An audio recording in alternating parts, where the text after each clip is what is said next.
Bismillahirrahmanirrahim.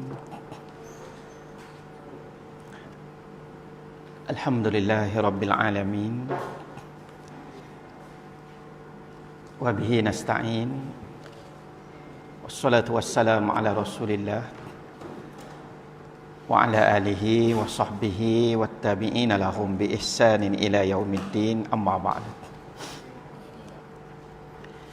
Subhanaka la ilma lana illa ma 'allamtana innaka antal alimul hakim. Rabbi shrah li sadri wa yassir li amri wahlul 'uqdatam min lisani yafqahu qawli.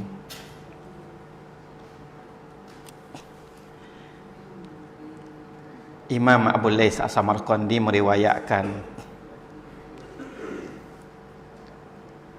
dari sahabat Nabi Ayyub radhiyallahu anhu. Ayyub cerita suatu hari Nabi sedang duduk bersama dengan beberapa orang sahabat baginda. Kemudian marilah seorang pemuda. Orang muda ni tubuh tegak, nampak gagah, kuat, sadur. Bila orang muda ni mari ke tempat Rasulullah sedang duduk dengan sahabat-sahabat yang lain, sahabat-sahabat ni kata, Allah, orang muda ni tubuh gagah, kuat, nampak berani, body katan. Alangkah baiknya kalau sekiranya pemuda ni menggunakan ketangkasan dan kekuatan dia untuk jihad fi sabilillah. Bila dengar sahabat-sahabat kata gini, Nabi SAW bersabda, "Aw ma fi sabilillahi illa kullu man qatala aw wazza man sa'a ala nafsihi liyu'iffaha fahuwa fi sabilillah wa man sa'a ala walidayhi liyuniffahuma fahuwa fi sabilillah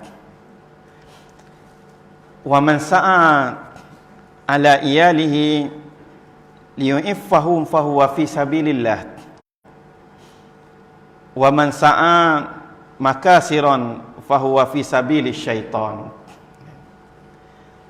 Bila dengar sahabat kata orang muda tadi ni, kalau tubuh kuat tu, alangkah baiknya kalau guna untuk jihad fi sabilillah. Nabi kata, wahai sahabatku, apakah tidak ada makna lain yang disebut fi sabilillah kecuali perang di jalan Allah? Makna bila sebut fi sabilillah ni, makna dia saja. Kalau zaman itu akak pedang, zaman lain ni buat kereta kebal, buat senapan. Tu je ke makna dia. Lalu Rasulullah sambung sabda dia, siapa yang berusaha untuk cari nafkah yang halal bagi diri dia sendiri, fahuwa fi sabilillah.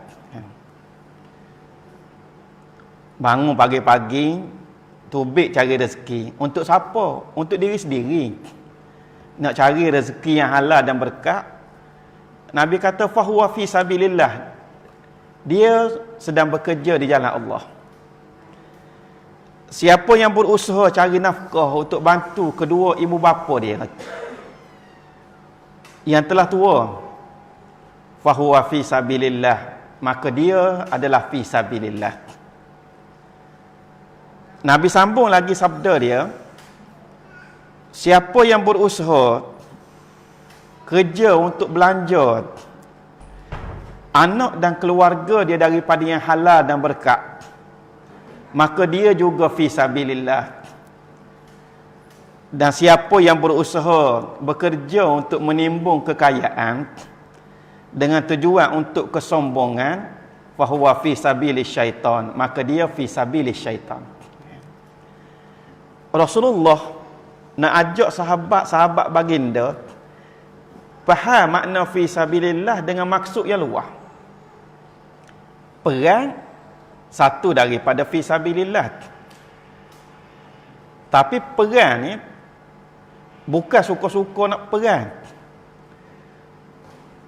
Syed Qutb rahimahullah ta'ala tulis dalam kitab dia Ma'alimu fit Tariq, sebuah kitab yang Syed Qutb tulis masa dia kena jail oleh pemerintah Mesir ketika tu, Presiden Gamal Abdul Nasir. Dalam penjara tentera Mesir, Syed Qutb tulis buku Ma'alimu fit Tariq, petunjuk sepanjang jalan. Antaranya Syed Qutb kata jihad ni fisabilillah, kekuatan persenjataan digunakan untuk melicingkan jalan dakwah. Bila jalan dakwah ni dihalang secara kekerasan dengan persenjataan, maka ketika tu senjata diangkat untuk melicingkan jalan dakwah. Kalau orang kata perang dalam Islam ni hanya untuk mempertahankan diri, tak tepat. Sebab banyak misi-misi peperangan Rasulullah yang pergi, bukan tunggu orang mari kampung kita. Di antaranya macam perang Tabuk. Perang Tabuk ni pergi ke utara Madinah dengan jarak 600 km lebih. Nabi pergi. Siapa yang tunggu di medan Tabuk? Bala tentera Rom. Perang Uhud, Nabi keluar ke medan. Zaman sahabat-sahabat radhiyallahu anhum ajma'in, zaman Sayyidina Umar, perang Qadisiyah. Sayyidina Umar hantar pasukan tentera yang dipimpin oleh Sa'ad bin Abi Waqqas pergi ke Qadisiyah. Qadisiyah ni duduk dalam negara Parsi masa tu. Makna duduk tunggu tentera Parsi mari ke Madinah, tentera Islam pergi. Sahabat macam Uqbah bin Nafi' dengan kekuatan ketenteraan mengembangkan Islam sampai ke kawasan pantai barat Afrika. Sakut-sakut duk sampai tepi patah, tak boleh nak pergi dah dengan kuda. Lalu Uqbah bin Nafi' kata, kalau sekiranya aku tahu di seberang lautan ni ada lagi bumi yang dia diami oleh manusia, nescaya aku akan harungi untuk aku sampaikan agama Allah. Masa tu kerana ilmu geografi orang ketika tu, setakat tu je dia tahu. Sebenarnya bila sampai di tepi patah pantai barat Afrika tu, hak terbentang luas tu ialah lautan Atlantik. Jemerang lautan Atlantik dia akan jumpa dengan benua Amerika. Ada orang lagi duduk orang Amerika. Jadi tapi oleh kerana ilmu tika tu terhad, cuma dia menggambarkan azan dan kesungguhan para sahabat nak sampaikan agama Allah. Jadi kalau orang kata perang dalam Islam hanyalah untuk mempertahankan diri, orang tu orang lemah sebenarnya. Nanti orang katak dulu baru kita sanggup. Tak. Perang dalam Islam ialah untuk melecingkan jalan dakwah. Itu satu daripada jihad.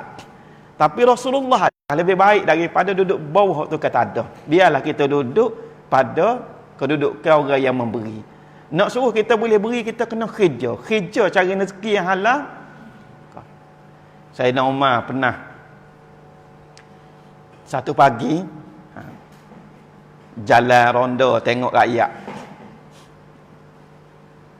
masuk dalam sejid. Bila masuk dalam sejid tu ada sekumpulan pemuda yang sedang berzikir. Masa tu bukan masa orang duduk sejid. Lalu Sayyidina Umar tanya, apa yang kamu buat wahai orang muda? Orang muda dijawab, ya Amirul Mukminin, kami sedang berzikir kepada Allah. Sayyidina Umar dengan tukar dia katak sutis seorang anak-anak muda duduk dalam masjid. Sayyidina Umar kata, bangun, keluar, kerja cari rezeki, kerana Allah tidak akan menurunkan hujan emas dan hujan perak. Kalau Allah turun ni hujan air. Hujan air ni kita kena tanam pokok baru air tu boleh siram dan dia tubik buah. Air hujan ni tak boleh jual kecuali kalau hujan hak turun tu emas dengan perak. Tapi bila hujan hak turun ni air, maka air ni dia bermanfaat bila kita berusaha. Kalau kita tak usaha, air tu tak laku nak jual. Kerja. Yang kedua, berusaha untuk bantu kedua ibu bapa, fahuwa fi sabilillah. Yang ketiga, khidya untuk tanggung anak dan keluarga, fahuwa fi sabilillah. Dan Nabi peringat siapa yang khidya, cari kekayaan dengan tujuan sa'a mukasir, nak cari kesombongan, cari banyak supaya aku boleh menunjuk, boleh nyoh kat orang, kata aku besar, rumah besar, dompet besar, perut pun besar, besar belaka. Nak tunjuk kesombongan, fahuwa fi sabili syaitan, maka orang ni dalam jalan syaitan. Sauban radhiyallahu anhu, Sauban kata dia dengar Nabi sallallahu alaihi wasallam bersabda, afdalu dinarun yunfikuhu ar-rajul ala iyalih, wa dinarun yunfikuhu rajul ala dabbatih fi sabilillah, wa dinarun yunfikuhu ala sahibihi fi sabilillah. Seutama-utama dinar ni pitih orang Arab. Dinar dia pecah kepada dirham. So dinar, satu dinar 1000 dirham. Kita seria 100 sen. Dinar dia pecah kecil lagi, 1000 dirham. Cuma hebatnya mata wang dinar ni hak digunakan lah ni, hak guna dinar macam Kuwait, Jordan, Iraq kat kita duduk dulu. Kota rasa-rasa dinar juga rasa. Saudi, Riyadh, kan? Mesir, Geneh. Bukan semua negara Arab guna dinar, kan? Dinar ni hebat mata wang dia kerana emas yang jadi cagaran kepada pitih tu, dia duduk di kertas pitih tu dah. Jadi pada kertas tu dia ada jalur emas. Jadi bila kita pegang kertas pitih dinar tu, sebenarnya dia sudah pegang emas situ. Berbeza dengan mata wang lain, dia cagam emas ni di bank dunia. Kalau pitih dolar Amerika tu kuat dia kerana kekuatan politik dan ketenteraan dia. Di pitih tu tak ada gapo, tapi pitih Islam ni, hak dinar ni, memang dia dengan nilai emas. Sebab tu nilai dia tak jatuh. Kalau dinar Iraq, sedinar dia lebih kurang 8 riyal kita. Jauh. Dia lebih tinggi daripada dolar lagi. Sebab apa? Sebab dia nilai emas. Okay. Dinar, hak di negara Arab. Zaman Nabi pun guna dinar. Okay. Nabi sebut, seutama-utama dinar ni, makna seutama-utama pitih. Pitih yang dibelanjakan untuk anak dan keluarga. Kadang-kadang orang salah faham. Dia pergi tolong orang jauh dulu. Anak di rumah merepak. Isteri tak cukup makan. Hak ni salah pemahaman. Sedekah ni yang paling utama minal aqrabin. Hak dekat-dekat kita dulu. Sebab kalau sekiranya hak dekat-dekat kita ni tak cukup keperluan dia, dia akan menimbulkan fitnah kepada kita. Dia akan jadi fitnah. Anak dia pun jalan lepas Jepun pun sebelah, hilang sebelah lagi. Nampak tak turun, baju soyok pakai, dia akan menimbulkan fitnah. Jadi kita jangan salah faham. Kita tolong orang lain jauh dulu. Keluarga kita tak cukup tak. Cukupkan keluarga kita, lepas tu dia pergi kau jauh jiran kita dan sebagainya. Hak ni kaedah dia. Islam jaga gitu. Jaga yang dekat dulu. Ada lebih lagi, dia pergi kau jauh. Ada lebih lagi, dia pergi kau jauh. Okay. Jadi kalau tinggalkan keluarga kita kerana nak tolong hak jauh, itu menyalahi konsep hak Islam jat. Hak paling afdal untuk anak dan isteri. Belanja berdasarkan kepada keperluan, jangan kepada kehendak. Kehendak dengan keperluan ni kena beza, okay? Mudah sebut ginilah kita nak beza kehendak dengan keperluan. Bulan puasa pukul 3:30 petang, ketika tengah panas, di hari tadi pula terlupa nak sahur, lapar, okay? Bila kita pergi bazar Ramadan tu, semua kita tengok sedap belaka. Tengok ke kelip percik sedap, air soya sedap, sup giabok sedap, kuih akok sedap, gula daging sedap, bubur lambuk sedap. Ada bazar Ramadan sedap belaka. Kita pun belilah belaka. Kelip bibit tangan kanan 5 supit, tangan kiri 5 supit. Orang bank gorek. Kita minum air segelas, makan akok 2 butir. Alhamdulillah kenyang. Dah hok supit tadi. Hok supit tu kehendak kita. Keperluan kita, air segelas akak 2 butir, itu keperluan kita. Jadi kita kena tahu membezakan di antara kehendak dengan keperluan. Kehendak ni dia tak ada batas. Manusia kehendak dia digambar oleh Nabi SAW. Kalau dia beri satu lembah yang penuh dengan mah, nescaya mereka akan bercita-cita nak lembah yang kedua. Bukan sekotak, selembah penuh dengan mah. Diberi lembah yang kedua penuh dengan mah, nescaya dia akan bercita-cita nak lembah yang ketiga. Kehendak manusia dia tak ada sempadan, tapi keperluan kita ada hak dan ada limit dia. Belanja berdasarkan keperluan. Yang kedua, kenderaan yang digunakan untuk fi sabilillah. Guna untuk apa fi sabilillah? Balik hadis Nabi royak tadi. Guna untuk cari makan, itu kenderaan yang digunakan untuk fi sabilillah. Guna untuk pergi kerja fi sabilillah, guna pergi ngaji fi sabilillah, guna untuk buat kerja Islam fi sabilillah. Bukan semestinya bila sebut kenderaan fi sabilillah maka kita terbayar kereta perisa dengan kereta kebas sebab ada peradot. Kenderaan yang menjadi keperluan kita.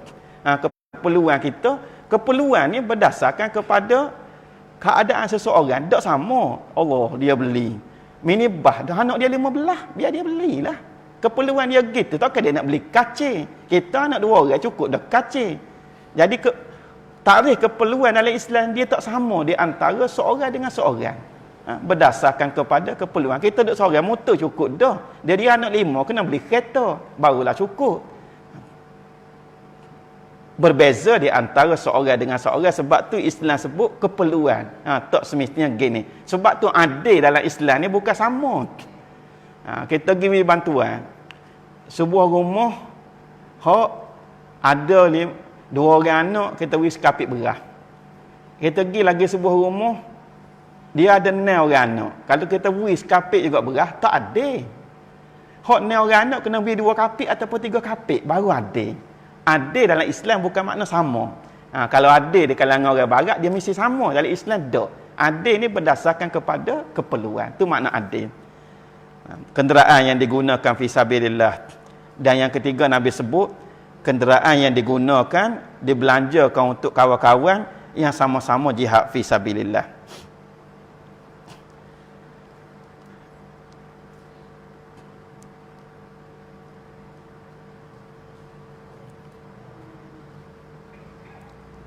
Sabit Al-Bunani dia seorang tabi'in. Seorang tabi'in, dia cerita suatu hari dia duduk di rumah Anas bin Malik. Anas bin Malik ni dia antara sahabat Nabi yang lanjut usia. Dia di antara sahabat Nabi yang akhir-akhir meninggal. Sahabat Nabi lain tak ada belakang dah. Anas bin Malik ni umur dia lanjut. Anas bin Malik banyak meriwayatkan hadis sebab sahabat Nabi ni dia kerja khodam Nabi. Dia orang Ahlus Suffah. Ahlus Suffah makna sahabat Nabi hak fakir. Tak ada bini, tak ada anak, tak ada rumah. Duduk pun di bilik-bilik ya disediakan di sekeliling masjid Nabi. Kalau ni masjid Nabi keliling ni ada bilik-bilik tempat Ahlus Suffah duduk.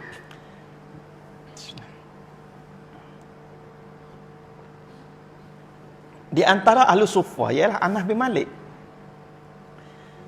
Bila ditanya sebab apa Anas bin Malik ni banyak meriwayatkan hadis, kalau kita tengok Anas bin Malik, Anas bin Malik, sebab apa dia banyak meriwayatkan hadis?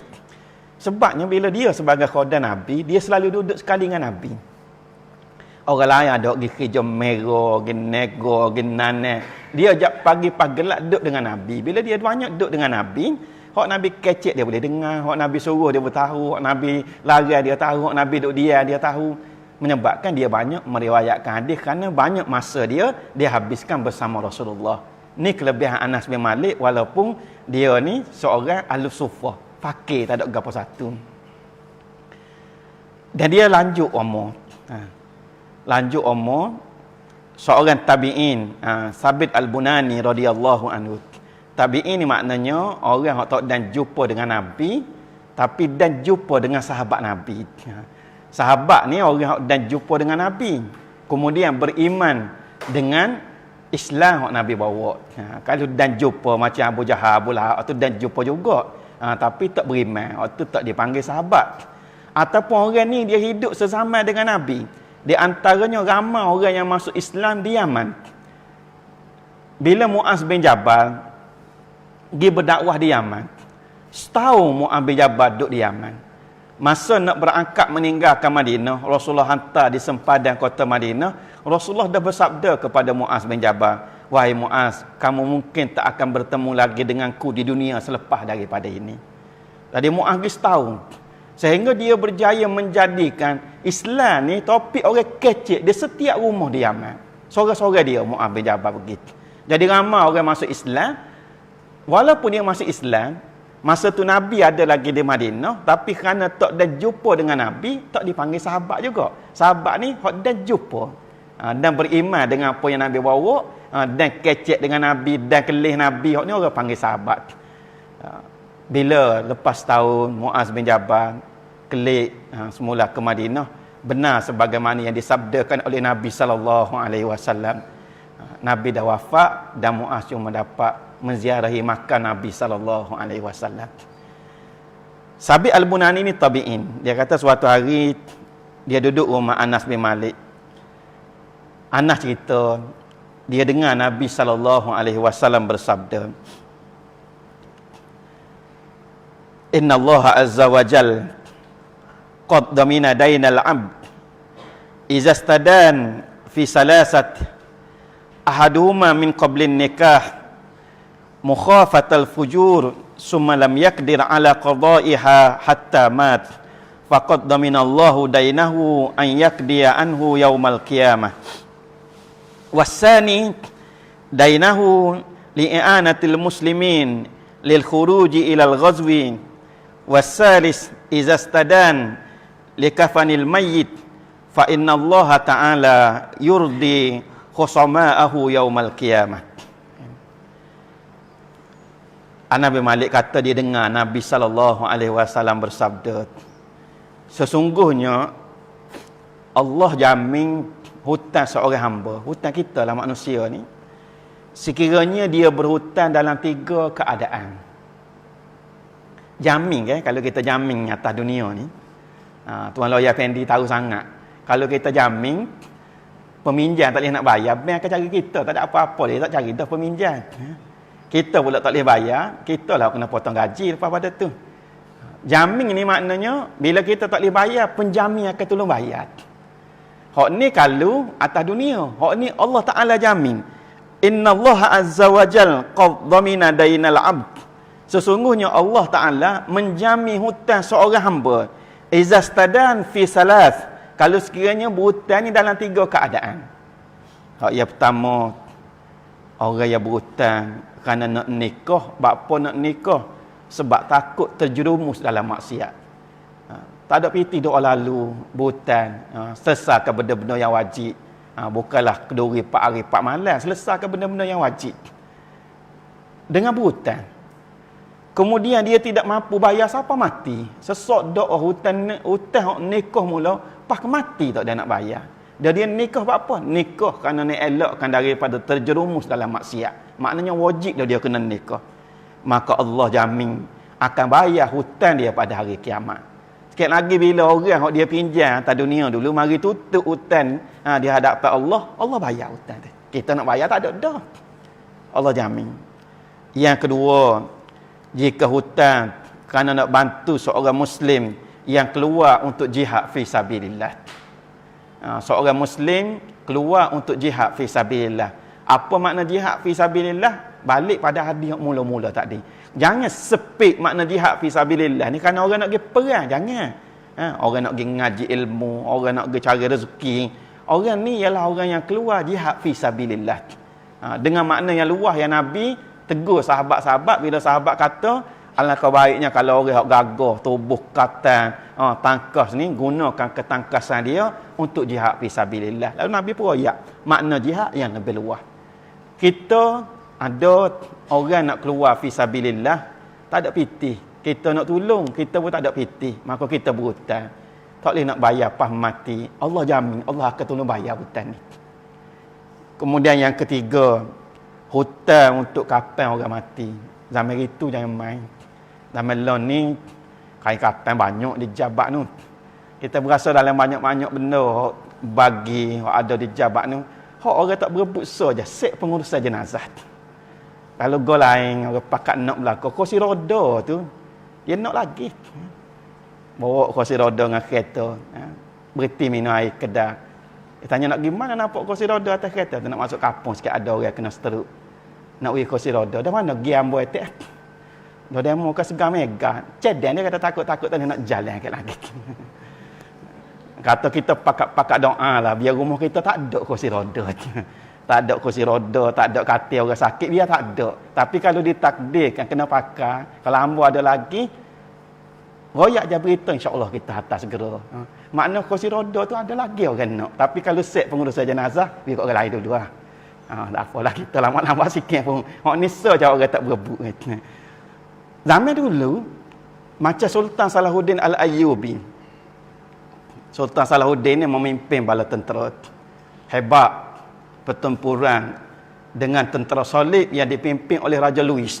Raja Louis yang keempat daripada Perancis. Masa di Mesir ni dia bawa ke tempat di mana Raja Louis ni bila kalah dalam perang salib di tangan tentera Sultan Salahuddin, Raja Louis ni dikurung dalam satu rumah. Rumah tak ada lagi. Ada lagi kita pergi tengok ni tempat Raja Louis duduk. Dia kurung beberapa ketika. Akhirnya Raja Louis ni dibebaskan. Boleh kelik semula ke Perancis dengan satu janji, kamu jangan lagi memerangi Islam untuk sepanjang hayat kamu. Kalau mu perang lagi Islam, kena egak sekali lagi, tiada maaf bagimu. Jadi bila dia berjanji dia tidak akan memerangi Islam untuk selama-lamanya sepanjang hayat dia, maka dia dibebaskan dan kelik ke Perancis. Bila tentera Salib ni kalah, barulah Baitul Maqdis tu boleh semula ke tangan Islam. Boleh semula ke tangan Islam. Tentera Islam ni dipimpin oleh Salahuddin Al-Ayyubi, seorang sultan berbangsa Kurdish, walaupun askar dia ramai orang Mesir. Disebut orang Mesir ni boleh jadi tentera tapi tak boleh jadi pemimpin. Bahagia jadi askar dia kuat, tapi kalau jadi pemimpin kacau bila. Pemimpin dia orang Kurdish. Sultan Salahuddin ni bila meninggal, nak urus jenazah dia. Nak urus jenazah, nak kena belilah kain kapal ni. Bukalah peti tempat simpanan harta dia. Tengok-tengok pitih hak Sultan Salahuddin simpan dalam peti simpanan harta dia, boleh buat beli kain kapal yang saiz dia. Kalau tutup kepala tu buka kaki, eret tutup kaki tu buka kepala. Maknanya tak cukup dengan pitih seorang sultan nak beli kain kapal untuk urus jenazah sendiri. Sehinggalah seorang gubernur Sultan Salahuddin mendermakan pitih untuk beli kain kapal, bolehlah disempurnakan jenazah Sultan Salahuddin Al-Ayyubi. Sultan yang begini hebat, mati, usah ke nak tinggal harta, nak urus jenazah pun tak cukup. Sultan Salahuddin Al-Ayyubi. Jadi orang yang mendermakan harta dia kerana nak menyempurnakan jenazah, Allah akan jamin. Kalau tak ada nak bayar, mati, kiamat seksok, di akhirat seksok, hutang ni Allah jamin Allah akan bayar. Sabit Al-Bunani ni pergilah kepada Hasan Al-Basri. Hasan Al-Basri ni pun tabi'in juga. Tabi'in juga. Dia dan jumpa dengan Nabi, dan jumpa dengan sahabat Nabi. Di antara sahabat Nabi yang Hasan Al-Basri sempat jumpanya, Anas bin Malik lah. Hasan Al-Basri ni duduk di Basrah. Basrah ni wilayah hujung sekali daripada Iraq. Oleh atas tu musuh Sulaimaniyah kat orang Kurdish duduk tu, bawah ni kat Teluk Parsi ni Basrah. Lepas pada Basrah tu tak ada lah, Teluk Parsi laut dah lah. Di Iraq. Situ ada kubur Imam Hasan Al-Basri. Kita pergi ziarah kubur dia. Seorang tabi'in. Hari Hasan Al-Basri meninggal, sunyi bandar Basrah tu. Semua penduduk dia pakat pergi hantar jenazah Hasan Al-Basri ke kuburan. Hebatnya Hasan Al-Basri ni. Jadi Sabit Al-Bunani bila dia dengar Anas bin Malik cerita gini, suka dia nak giroyak ke Hasan Al-Basri. Sebab ni hadis Nabi ni. Bila Hasan Al-Basri dengar, Hasan Al-Basri kata, mungkin kerana Anas bin Malik ni tua dah. Dia pun lemah dah. Sehingga dia terlupa bahawa ada sambung lagi sebenarnya. Hak Nabi royak ni. Gapo dia sambungan dia? Bal dominallahu ta'ala ma'aha ula'i rajulan istadani liyunfiqa ala iyalihi washtahada ala qadaihi falam yaghlu hatta mat lam yakum bainahu wa baina khusamaihi khudumahum yaumal qiyamah. Hasan Al-Basri kata sebenarnya ada lagi, tapi mungkin kerana Anas ni tua dah tikut tu, memang umur dia lanjut, umur Anas bin Malik ni lanjut, dan mungkin kerana lemah dia terlupa, iaitu Allah menjamin di samping orang-orang yang Anas sebut tadi. Apa dia Anas sebut? Yang pertama, yang berutai nak nikah sebab takut terjerumus dalam maksiat. Yang kedua, berutai kerana bantu seorang Muslim yang keluar fi sabilillah. Yang ketiga, berutai kerana nak tolong menyempurnakan jenazah. Tiga ni. Di samping tiga ni, Hasan Al-Basri kata ada lagi, hak Anas terlupa, iaitu seorang yang berhutang untuk belanja anak dan keluarga dia. Anak, keluarga, tak ada belanja, tak ada arah nak ikhtiar dah, berhutanglah dengan orang. Berhutang dengan orang buat apa? Anak, tak ada susu, keluarga, tak ada makanan, ayah ni buat tebal muka lah, berhutang juga, ingat anak di rumah lapar. Tak boleh bayar sehingga mati. Maka tidak ada perkara antaranya dengan orang yang dia berhutang pada hari kiamat. Sebab Allah jamin, Allah akan bayar hutang dia. Jadi maknanya 4 lah. Anas bin Malik ayat 3, Hasan Al-Basri tambah lagi jadi 4. Okay.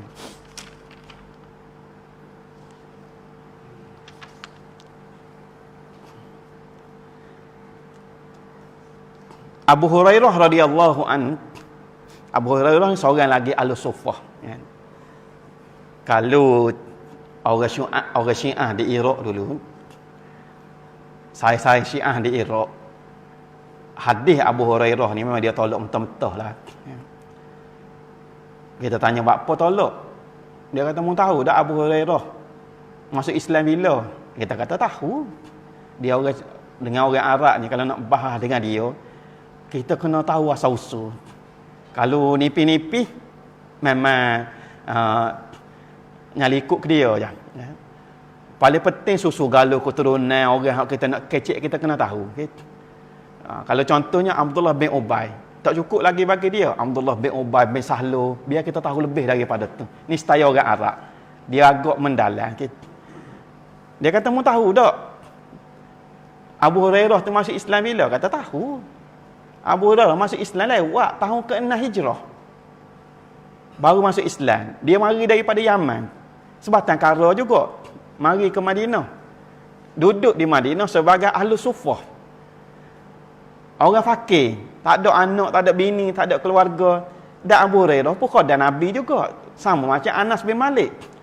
Dan Abu Hurairah jawab dah. Sahabat-sahabat lain pergi kerja. Ada hak pergi nego, ada hak pergi naneh, ada hak pergi merah, macam-macam kerja. Aku tak ada kerja.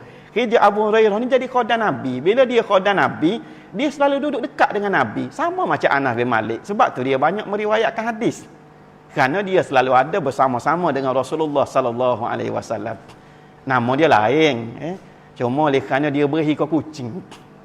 Dia beri ke kucing. Dah anak bini tak ada, dia sayang kucing. Kucing ni dia jalan yebuh dalam dengan baju dia. Jalan. Jadi Nabi pun panggil dia Abu Hurairah. Hurairah ni kucing lah.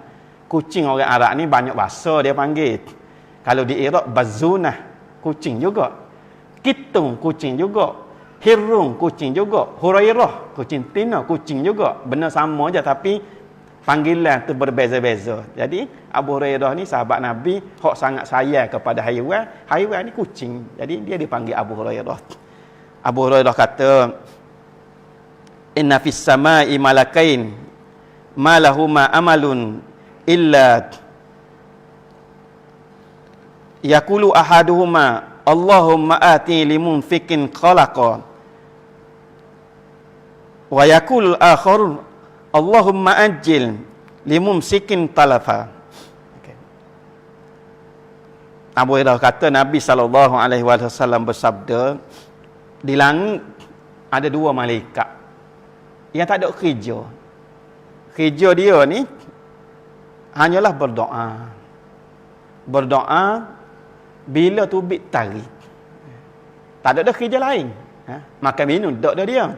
Kerja dia berdoa. Bila tubik tarik, malaikat yang pertama doa, ya Allah, berikanlah ganti kepada orang yang keluar sedekah yang membelanjakan harta dia pada hari ni. Hak sedekah, hak wi makan ke anak bini, hak tolong saya-saya, hak tolong jiran, hak tolong orang nak meninggikan orang Allah. Malaikat tolong doa, ya Allah, berilah ganti. So lagi malaikat berdoa, ya Allah, segerakan bagi orang yang bakhil, kupik, tak hidung masing, takar jering, macam-macam hak kedekut ni, kebinasaan pada harta dia. Kita berasa dengan kita kupik, dengan kita kedekut, kita akan jadi kaya. Kita tak khabar setiap pagi malaikat doa, ya Allah, segerakanlah kehancuran bagi orang yang bakhil, yang kedekut kepada harta dia. Dan doa malaikat ni didengar oleh semua penghuni bumi kecuali jin dan manusia. Kita tak dengar. Mungkin lain dengar belaka. Tak percaya ceklik tanya kucing di rumah. Kalau dia boleh royak. Makhluk lain semua dengar belaka. Yang tak dengar hanyalah manusia. Tapi walaupun tak dengar, kan sifat kita orang beriman ni kan, dalam surah Al-Baqarah mula-mula lagi kita baca dah, allazina yu'minuna bil ghaib. Orang yang beriman dengan perkara yang ghaib. Maknanya kita orang beriman bukan nanti semua benda kena boleh pegang, kena boleh jamah, kena boleh tengok dengan mata, kena boleh dengar dengan telinga, baru kita kena percaya dak dia ada benda ghaib. Perkhabaran yang dia bawa dalam Quran, perkhabaran yang Nabi bawa, walaupun kita tak boleh kelih, tak boleh rasa, tak boleh sentuh, tapi benda ni Nabi bawa perkhabaran. Maka kita kena percayalah. Sebab sifat orang beriman kita, bala tentera malaikat Allah ni ramai. Dah berapa ramai Allah kena bergantung dengan kekuatan bala tentera malaikat dia? Dot. Beza ramanya malaikat. Kita belajar dalam bab beriman kepada malaikat kan, ada satu hadis Nabi sebut semasa peristiwa Isra' dan Mi'raj. Di Baitul Ma'mur. Baitul Ma'mur ni Kaabah untuk penghuni langit, sebagaimana Baitullah Kaabah untuk kita manusia penghuni bumi. Baitul Ma'mur tempat para malaikat masuk tawaf. Nabi sebut dalam hadis, setiap hari masuk ke dalam Baitul Ma'mur ni sebanyak 70,000 malaikat.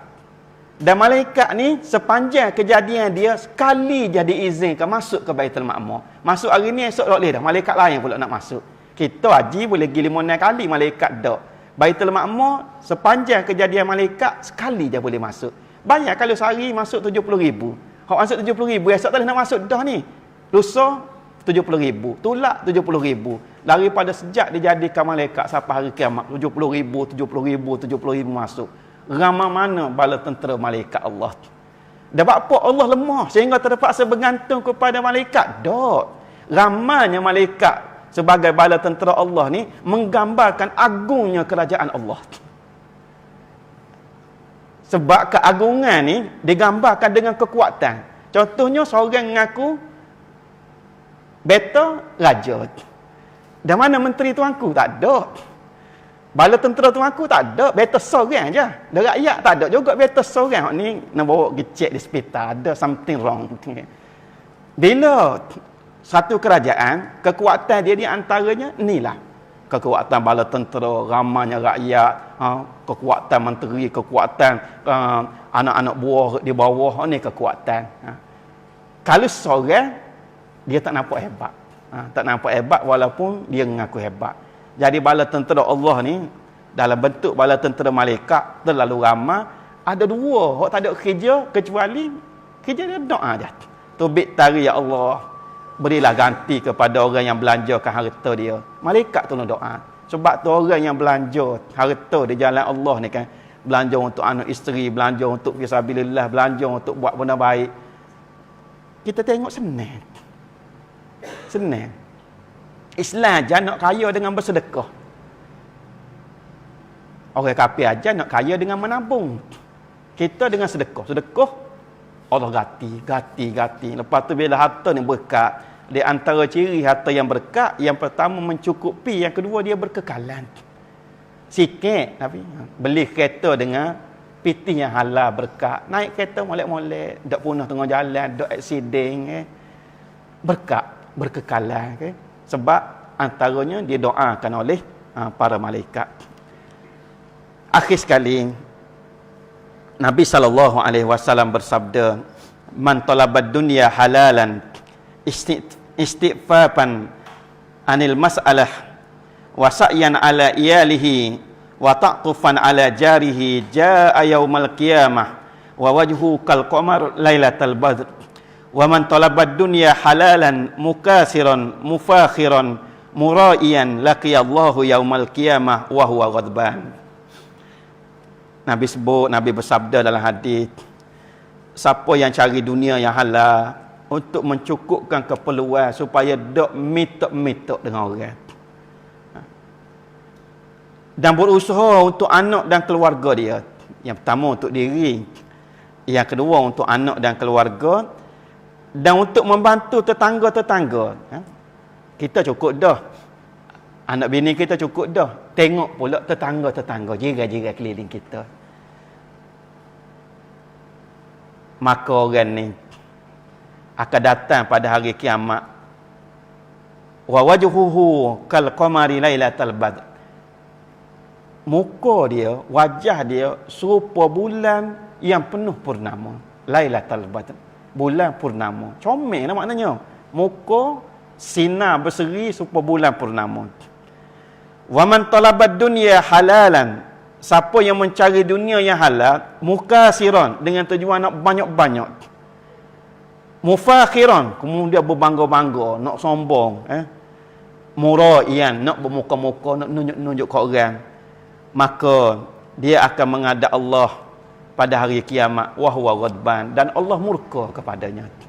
Sama-sama cari hak halal belaka, bukan nipu orang ni, bukan tikan nombor, bukan ngopok. Hak halal, hak tadi pun hak halal, hak bawah ni hak halal, cuma niat tak sama. Hak yang pertama tak dicari halal buat apa? Belanja diri, belanja anak, belanja isteri, boleh tolong jiran tetangga. Hak yang kedua halal juga, tapi untuk nak memperbanyak, nak bangga, nak bermuka-muka, maka hak yang kedua ni dia menghadap Allah pada hari kiamat, wa huwa ghadban, dan Allah murka kepadanya. Bila Allah murka kepadanya, tak ada lah. Sama-sama cari yang halal belaka. Wallahu a'lam. Bismillahirrahmanirrahim. Alhamdulillahirabbil alamin. Wassalatu wassalamu ala asyrafil anbiya'i wal mursalin wa ala alihi wa sahbihi ajma'in. Allahumma qsim lana min khasyatika ma tahulu bihi bainana wa baina ma'siyatik, wa min ta'atika ma tuballighuna bihi jannatak, wa minal yaqini ma tuhawwinu bihi alaina masa'ibad dunya. Wa matti'na Allahumma bi asma'ina wa absarina wa quwwatina abadan ma ahyaitana waj'alhu al-warisa minna waj'al sa'rana 'ala man zalamana wansurna 'ala man 'adana wa la taj'al musibatana fi dinina wa la taj'alid dunya akbara hammina wa la mablagha ilmina wa la tusallit 'alaina bi dhunubina man la yakhafuka wa la yarhamuna. Wa sallallahu ala sayidina Muhammad wa ala alihi wa sahbihi wa baraka wa sallam walhamdulillahi rabbil alamin.